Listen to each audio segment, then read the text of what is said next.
امروز 10 اپریل است و در 15 دقیقه بعدی خبرگزاری‌های تاجیکستان و جهان را تقدیمتان می‌کنیم. سلام بینندگان عزیز. سرآول به نامگوی چند گزارشی برنامه اخباری آزادی توجه نمایید. ده‌ها زنان و کودکان تاجیکی که از سوریه به وطن انتقال یافته بودند بالاخره به منزل نزدیکانشان رخصت شدند. ایستگاه آخرین کجا ساکنان تاجیکستان را با شدت پایان رفتن قرب روبل روسی خواطر کرده است. با او قربی نقض باشم یالین چهار زیادتر میگیریم. و خانواده های مسلمان در امریکا ماه عید رمضان را با آرایش خاصی حولی و خانه هایشان استقبال میگیرند.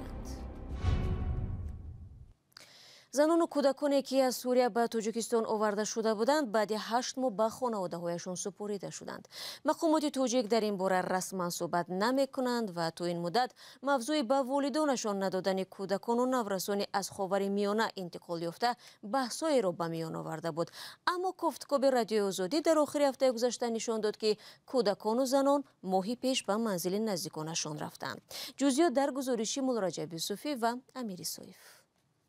اینجا مجمع سیاحی کمیته انداز تاجیکستان است. 25 ایول سال گذشته 104 کودک و 42 زن را بعد از سوریه آوردن در اینجا نگاه می داشتند.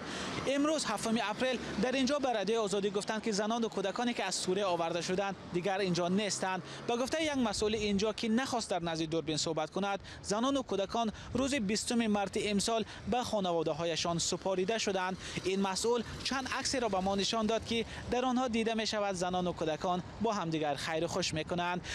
این مسئول همچنین گفت که زنان و کودکانی که از سوریه آورده شدند بعد خلاصه روانشناسان و هم متخصصانی که با آنها کار کردند به خانواده هایشان سپاریده شدند و احتمال در آنجا نیز زیر نظارت مقامات و حکومت های محل ها خواهند بود. تلاش های ما برای صحبت با مقامات و پیوندان کودکان بی نتیجه بود. والدین یکی از کودکان گفت به آنها دستور دادند که در این باره با خبرنگاران صحبت نکنند. تاجیکستان از منطقه‌های جنگ زده سوریه و عراق 2 مراتبه شهروندان خود را آورده است. بار اول سال 2019 ده‌ها کودک و نورس را از عراق آورده در آسایشگاه خرنگان ورزاب جای دادند. اما حالا کودکان و نورسان از عراق آورده در اینجا نیستند. طبق اطلاع دریافتی اکثر آنها را به مکتب اینترنت ها دادند. دوام 4 سال خبرنگاران امکان صحبت با آنها را نداشتند. سرنوشت من بعد آنها روشن نیست. بعد سال 2014 حدود 2000 شهروند تاجیکستان به عراق و سوریه رفته به گروه تندروی دولت اسلامی پیوستند. اکثر مردان در جنگ‌ها کشته شده، زنان و کودکانشان سرسان ماندند. فعلا نیز در 2 پناهگاه سوریه و زندان‌های عراق 10 زنان تاجیک در مانده‌اند.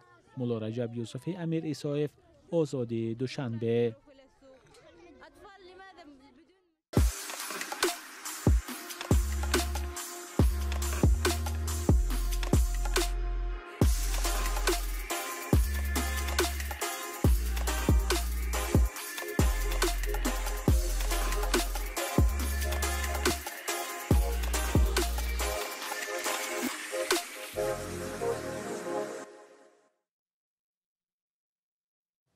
برنامه را با موضوعهای دیگر پی میگیریم. در یک هفته اخیر در تاجیکستان قرب روبل روسی با شدت پایین رفته. روز 10 اپریل 1000 روبل رسما به 134 سومونی برابر شد. در آویزه یا نوشتجات بعضی بانک‌ها 132 سومونی نیز به چشم می‌خورد. با صورت پایین رفتن قرب روبل اولین شده تاثیر خود را به جیب خانواده‌های تاجیک رسانده است. ساکنان میگویند در حالی که نرخ مال و محصولات در بازارها گران است، به قرب شوی پول فرستاده پیوندانشان را بیشتر احساس میکنند. موضوع علی شیر ظریفی و شهلای عبدالله ادامه میدهند.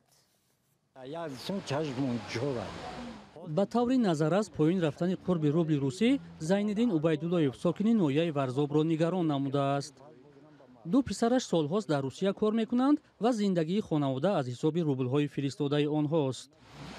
بچه‌م در روسیه پول روی میکنه، خمو وای میگیریم تاجیکی میگیریم. مثال یالین 4 ماه اونجا برباد میره. یالین 4 مثال با او قربی نقض باشم یالین 4 زیادتر میگیریم. با سرعت کاهش یافتن قرب روبل نزدیکان بعضی مهاجران را وادار نموده است که از یک بانک به بانک دیگر گشته قرب روبل را سنجند. با امید آنکه شاید در یگان بانک قرب روبل نسبتاً بالاست.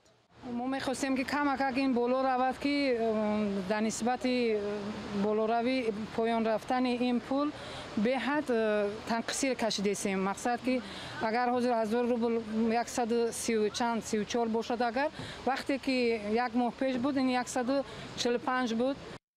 پس از حمله بی‌دلیل روسیه به اوکراین در ماه فوریه سال گذشته، کشورهای غربی علیه مسکو تحریم جاری کردند و قرب روبل به طور نظررس کاهش یافت. تحلیلگران کاهش قرب روبل روسی را به چنین تحریم‌ها ربط می‌دهند. بهرام شریفوف تحلیلگر تاجیک میگوید در چند روز اخیر در خود روسیه قرب دلار بالا رفته است و در چنین شرایط ارزش روبل پایین می‌رود. نفت نرخش پست آمد، گام زیاد شد برای فروش نفت از صدام تحریم‌های اروپا نیز و دیگه جا فرستاد که هندوستان و خیتای بازار و نرخ 60-70 دلار باشد و هم با 35% سکیتکه فرستادیم، یعنی درآمدی اسعار خارجی به روسیه کم شده است. با محصولاتش بیشتر با روبل روسیه فرستاده است. عموما این نقطه نظر حجم درآمد اسعاری با دلار کم شده ایستاده است و باعث زیاد شدن طلبات به دلار شده است، چون که بیزنس، بانک‌ها دیگه و یا عهده‌داری دولت باید پرداخت شود با دلار. برای همین قدر قیمت دلار زیاد شده است در روسیه. قرب روبل برای اکثر ساکنان کشور مهم است، چون نزدیکانشان از روسیه اساساً پول روسی می‌فرستند و بانک‌های تاجیکستان آن را به سامانی عوض کرده می‌دهند.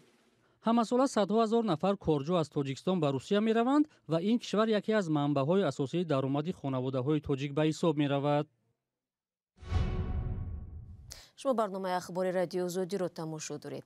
مقامات تاجیکستان با درخواست عبدالقادر طالباکов روزنامه‌نگار و سابق مدیر کتابخانه به نام ابوالقاسم لاهوتی امنیتی او را تقویت بخشیدند. طالباکov میگوید بعد آنکه به دین زردشتی روی آورد با تهدیدها مواجه شده است.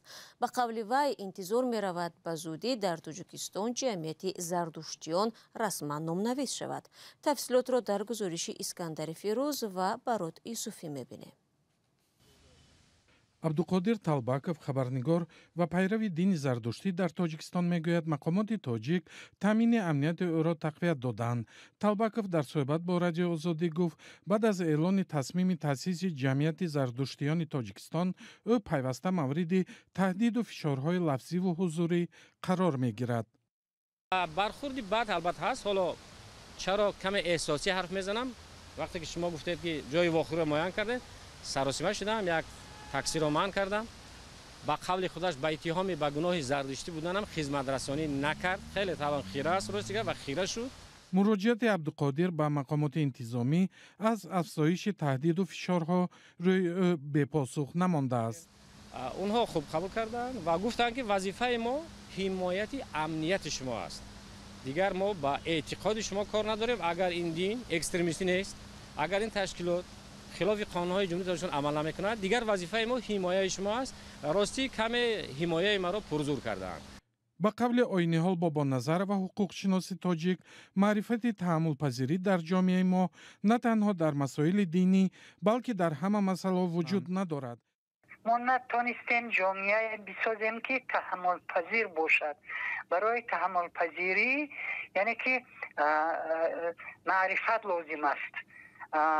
مثلا ما میدونیم که قسم زیادی مردم به همون دین اسلام باوری دارن و رو احترام میکنن و غیره. چی ترس هست از یک مثلا رویه که نه اونقدر وای دارد، حالا که قریب همه دین ها یگان خطر ندارن بغیر از زمان بعضی که با نامش دین میگویند دولت اسلامی. در ضمن عبدالقادر در صدد پیشنهاد کردن اسناد ضروری جمعیت برای ثبت نام به کمیته دین است. زردشتی یکی از دین‌های قدیمترین در جهان است. به گفته عبدالقادر عبدالقهار، حالا انجمن‌های زردشتیان جهان بیشتر از 3 میلیون پیرو و 200 جمعیت دارند. طبق اطلاع کمیته دین در تاجیکستان 4058 عدد اتحادیه‌های دینی ثبت نام شده است که 66 عدد آن غیر اسلامی است. حالا میرویم به امریکا. برای بسیاری از امریکایی‌ها جشن‌های دولتی و مذهبی با آرایش زیادی خانه و حولیه‌شان همراه است. اما آرایش رو اکثراً در جشن‌هایی می‌کنند که خاص ایتای کشورهای غربی است، مثل هالووین و یا عید میلاد مسیح. حالا این رسم با جمعی از خانواده‌های مسلمان در امریکا همراه یافته است که رمضان رو با آرایش خاصی حولی و خانه‌هایشان استقبال می‌گیرند و تجلیل می‌کنند. همکارم طاهری سفر گزارش می‌دهد. آرایش جشنی یکی از خانه‌ها در امریکا. مردم هر سال خانه‌های خود را در ماه اکتبر در هالووین آرایش‌های ترسناک می‌دهند و هنگام عید میلاد مسیح زیب و زینت شادی انگیز. همین رسم همیشه عایشه سبحان، مادر دو فرزند و مهاجر افغان را به وجد آورده است. من و بچه‌هایم واقعا از چراغ و آرایش‌های کوچه‌ها حیرت زده می‌شدیم و برای همین تمام زمستان شبانه در کوچه‌ها قدم می‌زدیم. عایشه از کوچه‌های چراغان و زیبا الهام گرفته به طرحریزی آرایش برای هم مذهبان مسلمان خود پرداخت. سال گذشته در جای اقامتش شهر ساکرامنتو کالیفرنیا مغازه ایرت ترند را باز کرد. وسایل آرایشی که برای حولی‌ها می‌فروشد رمزهای جشن و آیین‌های اسلامی است. سبب شروع این کسب و کار بچه‌هایم شدند. من شادی آنها را از دیدن این وسایل آرایشی و چراغ‌ها احساس می‌کنم. باور دارم که دیگر والدان نیز عین احساس را دارند، ولی متأسفانه آنگونه که می‌خواهند جشنشان را تجلیل کردن نمی‌توانند. اویلی اکی پنگستوتی ونگ مهاجر اندونزی و ساکن سان فرانسیسکو امسال خانه‌اش را با رمزهای ماه رمضان آرایش داده است.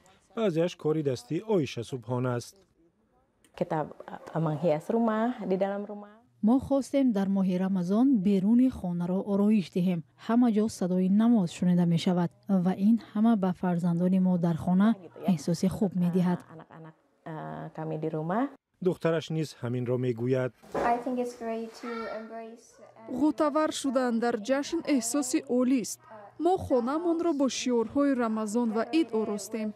فکر میکنم بسیار سرگرم کننده است. ملا عادی سمندی میگوید هیچ دستور اسلامی مخالف آرایش جشنی نیست و این کار جنبه مثبت دارد. Walaupun hal semacam itu ya, itu bukan keharusan tetapi این میتواند بیانگر دینی فرد باشد. به خصوص به بچه‌ها نشان میدهد که رمضان رسیده است. کودکان دنیای بازی و خوشحالی را تجربه میکنند. از این رو آرایش‌ها بیشتر مثبتند نه منفی. بچه‌ها میبینند که اسلام فقط عذاب و اندوه و فقط چیزهای جدی نیست. میبینند که اسلام چیزهای شادی انگیز هم دارد. bukan doom and gloom ya, hanya serius saja kan tidak. مثل دیگر جامعه‌های مهاجران در امریکا مسلمانان اندونزی هم نسبتاً به هم نزدیکند و هنگام رمضان یکجا عبادت و افطار میکنند. اکنون مثل دیگر همسایگانشان از دین و ادیان دیگر می توانند حولی و خانه‌های خود را مطابق به رسم و آیینشان آراسته و پیراسته کنند. و نماینده یک سازمان معتبر حامی حقوق تاجیکستان را در قطار کشورهای نامبر کرد که با تهدید و زورآوری سعی دارند دهان منتقدان را حتی در خارجه ببندند. یانا گراخوفسکایا مدیر تحقیقات و استراتژی فریدم هاوس یا خانه آزادی روز 6 اپریل نوشت تا آخر سال 2022 38 حکومت شهروندان خود را در 91 کشور هدف گرفتند. همین حکومت ها به قول او برای پخش صدای انتقادی و دیگر اندیشی در بین دیاسپورا و جامعه های تعبیدی از کشتار، حمله، بازداشت و اخراج و استرداد غیر قانونی استفاده میکنند. او در ادامه حکومت‌های خودکامه را برای یاری به سرکوب شهروندان یکدیگر تنقید کرده است. حکومت تاجیکستان سال 2022 برای تعقیب زادگان بدخشان مقیم روسیه از همکاری‌های دیرینه امنیتی با مسکو استفاده نمود، افزود او. به اطلاع نماینده فریدم هاوس، مقامات تاجیکستان بعد از سرکوب تظاهرات اعتراضی در ولایت مختار کوهستانی بدخشان 11 نفر را که عملیات دوشنبه را تنقید می‌کردند از روسیه آورده زندانی نمودند. بینندگان عزیز، برنامه امروز به پایان رسید، ولی نشر خبرها با عکس و ویدیو در وبسایت azadi.org و در صفحه های رادیو آزادی در فیسبوک، اینستاگرام، توییتر و تیک تاک و تلگرام و ادنا کلاسیکی ادامه دارد. تا ملاقات های بعدی خود را احتیاط کنید و خدا نگهدارد.